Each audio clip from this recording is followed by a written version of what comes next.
विद्यार्थी मित्रों नमस्कार।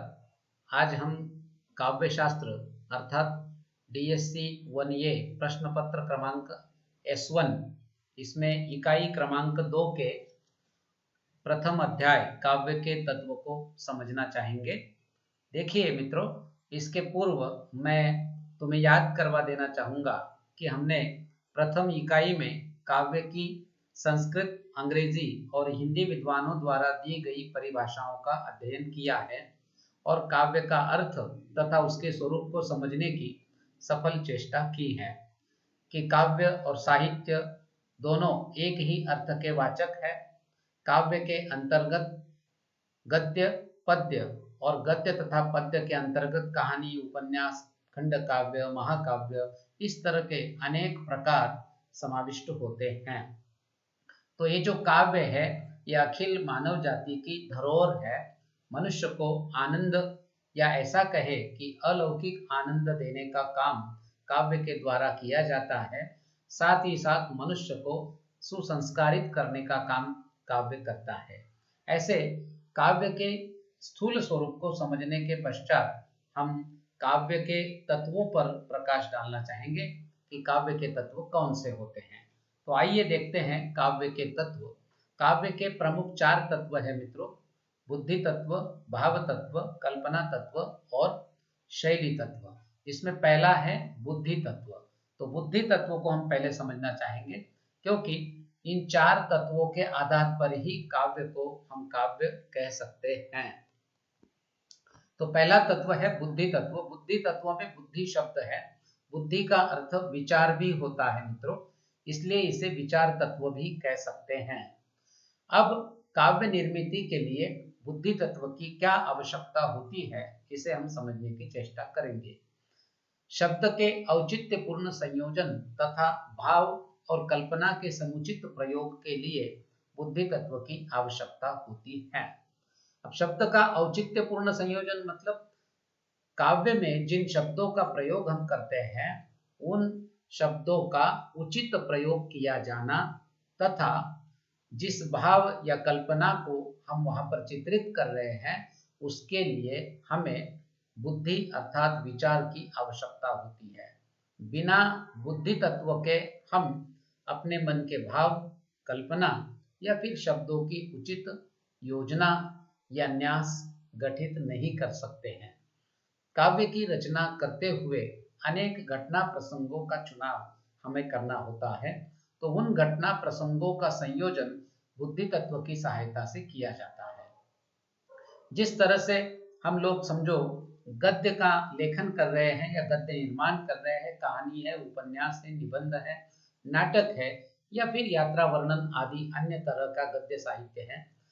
कथात्मक गद्य साहित्य में पात्रों का वर्णन हम करते हैं। इन पात्रों का चरित्र चित्रण हमें करना होता है। तो पात्रों के चरित्र चित्रण में उनके जीवन की घटनाओं, कार्यकलापों तथा संवादों में औचित्य का समावेश हम बुद्धि तत्व के द्वारा ही करते हैं। अर्थात पात्रों के चरित्र चित्रण में ये जो तरह तरह की बातों का हम वर्णन करते हैं, घटना, प्रसंग, संवाद, इनके निर्माण के लिए या इनके नियोजन के लिए बुद्धि की आवश्यकता होती है। बिना बुद्धि के मित्रों व्यवस्थित रूप से काव्य निर्माण या काव्य रचना संभव नहीं है। इसलिए काव्य का एक प्रमुख तत्व के रूप में बुद्धि तत्व का उल्लेख किया जाता है। भारतीय काव्य शास्त्र में प्राचीन संस्कृत विद्वान तथा आधुनिक हिंदी और अंग्रेजी विद्वानों ने भी बुद्धि तत्व का महत्व स्वीकार किया है। हिंदी में महाकवि गोस्वामी तुलसीदास या आचार्य केशवदास के नाम तो तुमने सुने होंगे क्योंकि राम भक्ति साहित्य में तुलसीदास सर्वश्रेष्ठ माने जाते हैं और इसी में मध्यकालीन हिंदी कवि केशवदास का भी नाम आता है। दोनों ने राम को केंद्र में रखकर महाकाव्य की रचना की है। तो बुद्धि तत्व की जहां हम चर्चा करते हैं, बुद्धि तत्व का प्रभाव इन काव्य ग्रंथों, इन कवियों के काव्य ग्रंथों में पाया जाता है। तुलसीदास का रामचरितमानस विश्व विख्यात राम भक्ति काव्य है, तो आचार्य केशवदास का रामचंद्रिका ऐसा ही एक महाकाव्य है जिसमें राम की कथा कही गई है। परंतु तुलसीदास के रामचरितमानस और केशवदास के रामचंद्रिका में अंतर है। तुलसीदास का काव्य बुद्धि तत्व का प्रभाव व्यक्त करता है, परंतु आचार्य केशवदास के रामचंद्रिका में बुद्धि तत्व का अतिचार हुआ है। इसलिए बुद्धि तत्व के प्रभाव के कारण एक गोस्वामी तुलसीदास कवियों में श्रेष्ठ कहलाते हैं, तो दूसरे अतिरेक के कारण आचार्य केशवदास कठिन काव्य के प्रेत के रूप में कहलाते हैं। यानी केशवदास ने बुद्धि तत्व का अतिरेक किया, अति प्रयोग किया, इसलिए उनका काव्य दुर्बोध बन गया, कठिन बन गया। इसलिए तुलसीदास को कवि श्रेष्ठ और केशवदास को कठिन काव्य का प्रेत माना जाता है। मित्रों, साहित्य में भाव तत्व के साथ बुद्धि तत्व का उचित संगम आवश्यक है, या ऐसा कहे कि मनोहारी संगम आवश्यक है। यानी भाव तत्व पर यदि बुद्धि तत्व हावी होता है तो मित्रों हमारा काव्य निश्चय ही उसकी गरिमा को ठेस पहुंच सकती है। दोनों में उचित संगम आवश्यक है। साहित्य में बुद्धि और भाव तत्व की प्रधानता अवश्य होती है, परंतु दोनों में से भाव यदि कुछ अधिक मात्रा में हो तो वो ठीक है, परंतु बुद्धि का अतिरेक उचित नहीं है। भाव को अगर काव्य का हम कलेवर कहे या शरीर कहे तो बुद्धि को उस कलेवर का भी कलेवर मानना होगा। बुद्धि तत्व हमेशा भावाश्रित होकर ही साहित्य में चित्रित होता है। आइए दूसरा तत्व देखते हैं, भाव तत्व। काव्य का दूसरा तत्व भाव तत्व। अब काव्य में मैंने कहा कि 4 तत्वों का उल्लेख हम करते हैं जिनसे काव्य का स्वरूप तैयार होता है: बुद्धि तत्व, भाव तत्व, कल्पना तत्व और शैली तत्व। अब भाव तत्वों को हम समझना चाहेंगे। साहित्य में मित्रों या काव्य में भाव तत्व सबसे अधिक प्रभाव उत्पन्न करने वाला तत्व है। यानी भाव के अभाव में काव्य निर्माण या साहित्य निर्मिति असंभव है, क्योंकि भाव, या जिसे हम मानव मन के भाव या मानव मन के भाव कहते हैं, वो मनुष्य की कल्पना के प्रेरक होते हैं। वो छंद के स्वरूप का विधायक होता है। वो शब्द प्रवाह के उत्स का उद्घाटक होता है। विद्वानों ने ये सारी बातें कही हैं। क्यों कही हैं? क्योंकि बिना भाव के कल्पना या बुद्धि को हम ठीक तरह से प्रस्तुत नहीं कर सकते हैं। भावों की तीव्रता अभिव्यक्ति की उद्दीपक होती है। मित्रों, भाव तत्व साहित्य का अत्यंत व्यापक तत्व है।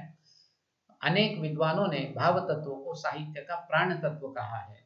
यानी जहां भाव नहीं है वहां हम साहित्य को साहित्य नहीं कह सकते हैं। साहित्य नीरस बन जाता है। साहित्य को सरसता का गुण, साहित्य में सरसता का गुण लाने के लिए भाव तत्व का प्रदान होना जरूरी है। भाव तत्व से लेखक या कवि पुष्ट होता है और पाठक प्रबुद्ध बनता है, यानी बुद्धिमान बनता है। शब्द, अर्थ और कल्पना की त्रिवेणी भाव को साकार रूप प्रदान करती है। मित्रों, हम लोगों ने हमारी अपनी बोली भाषा में या फिर हिंदी मराठी में कुछ लोकगीतों को सुना होगा। लोकगीत हमारे बहुत अच्छे परिचित होते हैं। हम जहाँ जिस समूह में, जिस समाज में रहते हैं, उस प्रत्येक समाज की बोली भाषाओं में अनेक तरह के लोकगीत पाए जाते हैं। इन लोकगीतों की पहली विशेषता है मित्रों भाव तत्व की प्रबलता। इसमें भाव तत्व इतने तीव्र और इतने प्रबल होते हैं कि जिनके कारण लोकगीत मित्रों सुनने के या पठन करने के योग्य बनते हैं। वो श्रवण मधुर, कर्ण मधुर बनते हैं और वो प्रिय भी प्रतीत होते हैं। गीति तत्व की प्रधानता अर्थात गेयता की प्रधानता होने के कारण वो लोकगीत बहुत आसानी से याद किए जाते हैं। तो ऐसे लोकगीतों में भाव तत्व ही प्रमुख होता है, इसलिए वो इतने प्रभावी और स्मरण योग्य बनते हैं। विद्वानों ने भाव तत्वों की प्रधानता के कारण ही लोकगीतों की श्रेष्ठता या गरिमा को स्वीकार किया है। तो भाव तत्व की प्रधानता हर बार काव्य में होनी चाहिए, तभी काव्य श्रेष्ठता का अधिकार पा सकता है। जैसे कि अनेक कवि और लेखकों के उदाहरण इसलिए हम दे सकते हैं, या भाव तत्व का महत्व प्रतिपादित करने के लिए अनेक उदाहरण दिए जा सकते हैं। यहाँ पर 2 पंक्तियां प्रस्तुत है मित्रों। जिन दिन देखे वे कुसुम, गई सो बीती बहार, अब अली रही गुलाब में अपत कटीली डार। तो मित्रों, इन पंक्तियों में भाव तत्व की प्रधानता है, इसलिए इन पंक्तियों को पढ़ते ही हमारे सामने गंगा की पावन धारा के समान या भजनानंद के समान रसिकों के मन पर कविता जिस तरह से यहाँ प्रभाव उत्पन्न करती है, ये भाव की गहराई से ही संभव है। ये हमारी समझ में आसानी से आ जाता है। आइए काव्य का तीसरा तत्व देखिए, कल्पना तत्व। तो कल्पना के बगैर मित्रों साहित्य या काव्य निर्मिति असंभव मानी जाती है। कल्पना से ही साहित्य की निर्मिति होती है, इसलिए कल्पना तत्व भी साहित्य का एक प्रमुख तत्व माना जाता है। काव्य या साहित्य में रूप की निर्मिति करने वाला तत्व कल्पना तत्व है। कल्पना को हम अंग्रेजी में इमेजिनेशन या इमेज भी कह सकते हैं। जीवन के वैविध्यपूर्ण दृश्यों का चित्रण पाठक के सामने यदि हमें प्रस्तुत करना है मित्रों, तो उसके लिए मानव मन की कल्पना या कवि मन की कल्पना ही वो कारणभूत बनती है, या फिर कल्पना तत्व की सहायता से ही मानव जीवन का विविधतापूर्ण वर्णन कवि या लेखक कर सकता है। निराकार वस्तुओं के द्वारा तथा अमूर्त भावों को आकार देने के लिए, तथ्य या सच्चाई को चित्रमय बनाने के लिए, चरित्र या पात्रों के व्यक्तित्व को पाठक या वाचकों के सामने साक्षात खड़ा करने के लिए, घटनाओं की पृष्ठभूमि को प्रस्तुत करने के लिए, या फिर पाठक या श्रोताओं के मन में भाव जागृत करने के लिए कल्पना ही काम आती है, या कल्पना के माध्यम से ही ये सारी बातें संभव होती है। कवियों के द्वारा हृदयंगम किए हुए तथ्यों और भावों की सजीव अभिव्यक्ति कल्पना के द्वारा संपन्न होती है मित्रों। अर्थात कवि जिन भावों को समझता है, हृदयंगम करता है और तथ्य या सच्चाई को सजीवता के साथ व्यक्त करता है, ये सब कल्पना के द्वारा संभव होता है। हम देखते हैं कि कभी कभी अतीत या भूतकाल को वर्तमान के रूप में प्रस्तुत करना, दूर स्थित चीज, दूरस्थ अर्थात जो चीज हमसे बहुत दूर है उसे करीब लाना, ज्ञान या जीवनानुभव को एक निश्चित रूप प्रदान करना, ये सारे काम कल्पना के हैं मित्रों। कल्पना से ही ये सब संभव होता है। तो कल्पना तत्व भावों को प्रेरित करने का काम करता है, विचारों को उत्तेजित करने का काम करता है, तभी काव्य या साहित्य का निर्माण संभव होता है। इसलिए कल्पना तत्व भी काव्य का एक प्रमुख तत्व है। इसके बाद मित्रों कल्पना तत्व का ही एक उदाहरण देखिए। कल्पना की सुंदर झांकी या मधुर झांकी कितनी प्रवाही, कितनी आनंददायी होती है, इसका एक सुंदर उदाहरण हम महात्मा या संत कबीर के इस पद के द्वारा ले सकते हैं। सुखमय और दुखमय दोनों प्रकार के चित्रों को प्रस्तुत करने के लिए कवि कल्पना की सहायता लेता है, या कल्पना में ही ये सामर्थ्य होता है जो सुख या दुख को बहुत अच्छी तरह से प्रस्तुत करता है। तो कल्पना की सामर्थ्य ये कवि की प्रतिभा है मित्रों। वास्तव में संत कबीर के एक पद का उदाहरण हम देख सकते हैं। कबीर कल्पना की सहायता से ये कह सकते हैं कि दुल्हीन गावहु मंगल चार, हम घर आए हो राजा राम भरतार, तन रत करी मैं मन रत करी हो, पंच तत्व बराती, राम देव संग भावरी परी है, जोबन मदमाती। इन पंक्तियों में कवि कबीर दास कहते हैं कि साक्षात प्रभु राम आज मेरे घर पति बनकर आ रहे हैं और मैं उनकी दुल्हन बन गई हूँ। अब हम दोनों का ब्याह होने जा रहा है। पंच तत्व जो है वो बराती बनकर मेरे घर आए हैं और रामदेव के संग अब मेरा ब्याह, भावरी अर्थात ब्याह होने लगा है, और यौवन में मैं मदमस्त अनुभव कर रही हूँ। अपने आप को दुल्हन अर्थात स्त्रीलिंग में प्रस्तुत करते हुए कवि कबीर ने राम और अपना भक्त कबीर के आत्मा और परमात्मा के मिलन का ये जो चित्र यहाँ पर उपस्थित किया है मित्रों, ये इतना सुंदर और इतना प्रभावी बन पड़ा है, इसका कारण है कल्पना तत्व। तो कल्पना तत्व के बल पर इस तरह से कविता कैसे मधुर, संवेदना से युक्त और आनंददायी बनती है, ये हमने देखा। तो कल्पना तत्व भी बहुत महत्वपूर्ण है। काव्य में मित्रों अंतिम चौथा तत्व है शैली तत्व। शैली अर्थात अंग्रेजी में जिसे हम स्टाइल कहते हैं, और मराठी में जिसे शैली, रीति, ढंग या तरीका कहते हैं। तो शैली, स्टाइल इज द मैन, ऐसा अंग्रेजी में एक प्रसिद्ध कहावत है कि शैली ही मनुष्य की पहचान होती है। बिना शैली के मनुष्य कोई विशेष महत्व या विशेष पहचान प्राप्त नहीं कर सकता है। काव्य या साहित्य में भी मित्रों शैली का भी ऐसा ही महत्व है। शैली के बिना काव्य का कलेवर हमारे सामने प्रस्तुत नहीं हो सकता है। काव्य में यदि हम दो तत्वों का विचार करें कि आत्मा और कलेवर, तो भाव काव्य की आत्मा है और शैली काव्य का कलेवर अर्थात शरीर है, अर्थात बॉडी है। आत्मा का महत्व शरीर के बिना नहीं है मित्रों, या शरीर का महत्व आत्मा के बिना नहीं है। तो यहाँ आत्मा है भाव तत्व और शरीर है शैली तत्व।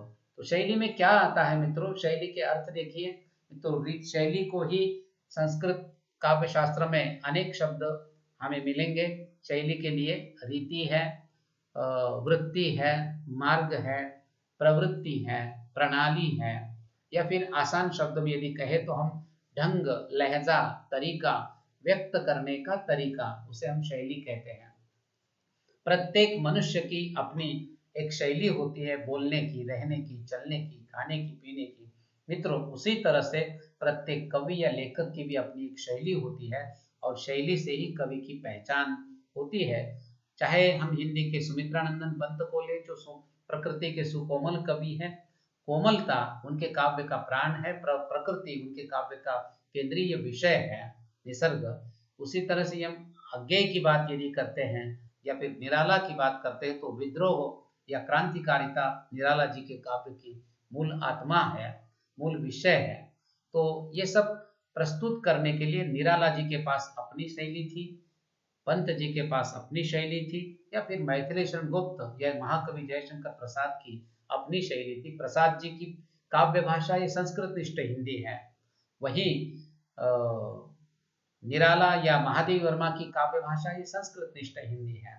परंतु यदि हम आगे चलकर आधुनिक काल में या स्वातंत्र्योत्तर काल में दुष्यंत कुमार को यदि लेते हैं, तो उनकी भाषा ये बोलचाल की सरल हिंदी है। तो ये सब शैली में सारी बातें ये समाविष्ट होती हैं। तो संस्कृत काव्य शास्त्र में शैली के लिए जो मिलते जुलते शब्द हैं उन्हें हमने सुना।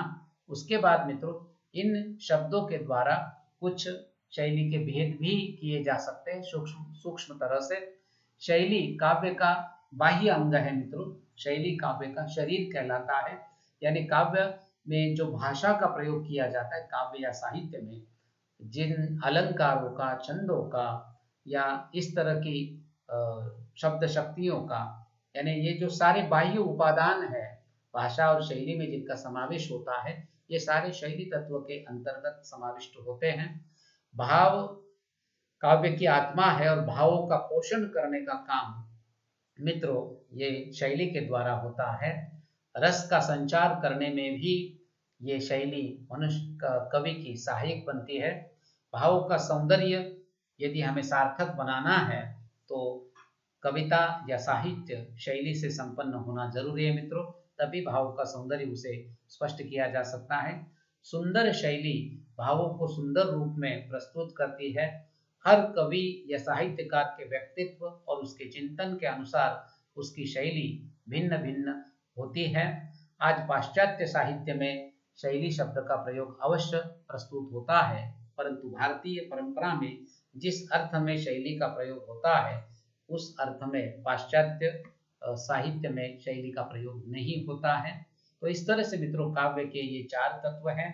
इन चार तत्वों को समझने के बाद हम काव्य का स्वरूप और अच्छी तरह से समझ सकते हैं। इसके लिए फिर से हमने कुछ संदर्भ ग्रंथों का उल्लेख यहाँ पर किया है। ये बार बार हर प्रकरण या अध्याय में हम संदर्भ ग्रंथों का उल्लेख इसलिए कर रहे हैं कि विद्यार्थी समय मिलने पर जहाँ तक संभव हो इन ग्रंथों को थोड़ा सा देखें, उनमें अधिक जो कुछ विवेचन किया गया है उसे पढ़ने की चेष्टा करें।